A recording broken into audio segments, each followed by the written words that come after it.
सबैजनालाई यीशु ख्रीष्टको नाउँमा जय मसीह। मेरो नाम डेभिड थापा मगर हो र म यस आराधना सुसमाचार मण्डलीमा एज अ वर्शिप लिडर सेवा गर्दै आएको छु।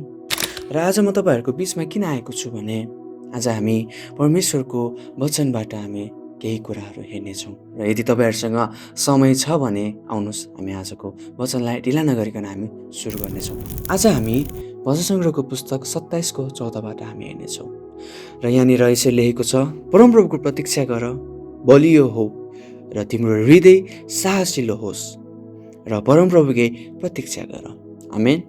हामी यो पदमा हेर्ने हो भने यहाँनिर दाउदले चाहिँ जीवनको कठिन परिस्थिति बीच एउटा महत्त्वपूर्ण शिक्षा चाहिँ हामीलाई दिएका छन्। हामी सबैको जीवनमा समस्या आउँछ।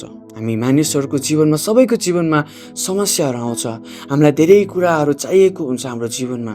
र त्यो बेला हामी के गर्छौँ? हामी परमेश्वरलाई माग्छौँ।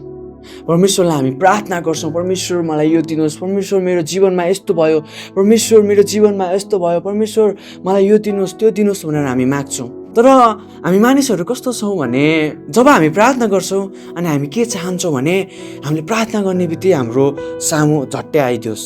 हाम्रो जीवनमा त्यो हामीले मागेको कुराहरू, हाम्रो समस्याहरू हटिजाओस् र हामीले मागेको कुराहरू चाहिँ झट्टै आइदियोस्, हामी त्यो चाहन्छौँ। तर यहाँनिर दाउदले के भनेको छ?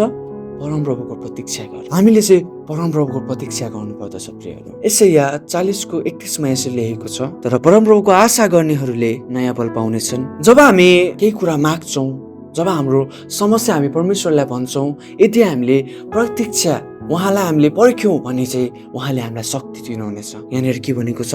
परमप्रभुको आशा गर्नेहरूले नयाँ बल पाउनेछन्। हामीले चाहिँ प्रतीक्षा गर्नुपर्दछ। त्यसै गरी रोमी 8को 25ले यस्तो भन्छ, यदि हामी नदेखेको कुराको आशा गर्छौँ भने धैर्यपूर्वक त्यसको प्रतीक्षा गर्छौँ। मैले भने हामीले जब हाम्रो जीवनमा समस्या आउँछ, हामीलाई केही कुराको खाँचो हुन्छ, हामीले परमेश्वरलाई माग्छौँ, परमेश्वरलाई हामीले भन्छौँ कि परमेश्वर हामीलाई दिनुहोस्। हामी प्रार्थना गर्छौँ, हामी बिन्ती गर्छौँ। हामी कतिपय विश्वासीहरूले चाहिँ के गर्छौँ भने जब हामी प्रार्थना गर्छौँ तब नै हामीलाई चाहिँ त्यो कुरा चाहिन्छ, त्यतिखेर नै हामीलाई त्यो कुरा चाहिन्छ। तर यहाँनिर यो दुईटा पदले के भनेको छ?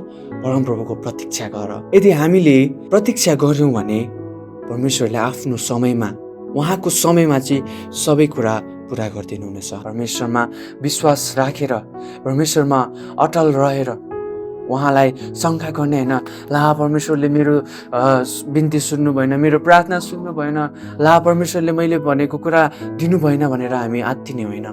उहाँले आफ्नो समयमा उहाँले दिनुहुन्छ।